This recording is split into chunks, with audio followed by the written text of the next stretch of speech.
And now let's bring in Senate Judiciary Committee member, Texas Republican John Cornyn. Senator, thank you very much for being with us.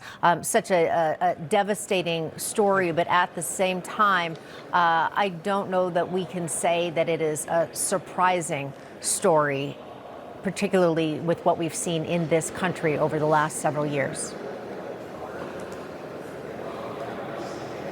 That's exactly right. Anti-Semitism is on the rise and needs to be condemned, and certainly violence has no place in this country when it comes to our differences. We need to be able to talk about those and work them out, but violence is not the answer.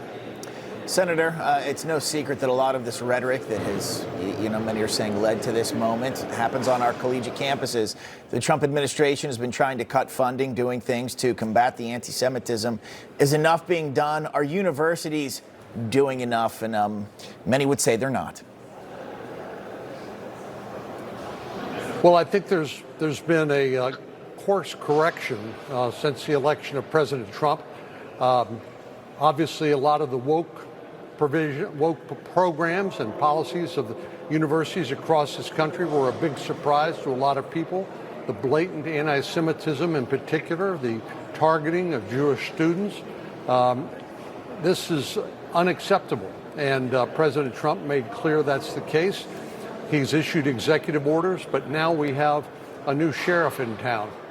We have a new attorney general, a new FBI director that can aggressively do investigations and prosecute individuals who violate the rights of our Jewish citizens.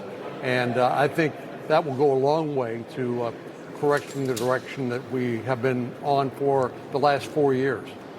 Senator, while we have you, I do want to ask you about a task that you have coming up, a vote coming up. President Trump's one big, beautiful bill. Of course, we know it passed in the House early this morning, and now it heads to your side of the Capitol in the Senate. Where do you stand on the bill, and what do you think will be the outcome?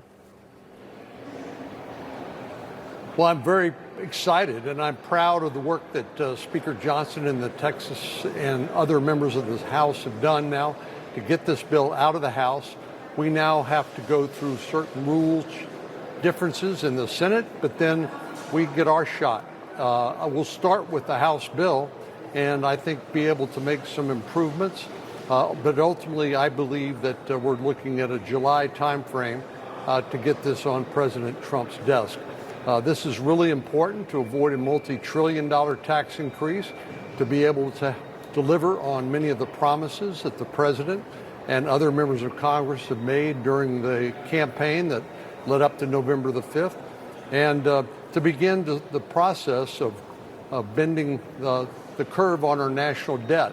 We know that this has been a perennial problem, but finally, under President Trump's leadership and with Republican majorities in the House and the Senate, we're beginning to make some progress on that, and I want to congratulate the members of the House for beginning that. All right, Senator Cornyn, of course, the baton will now be passed to you and your colleagues. Senator John Cornyn from the great state of Texas, we appreciate your joining us on American Agenda. Thank you.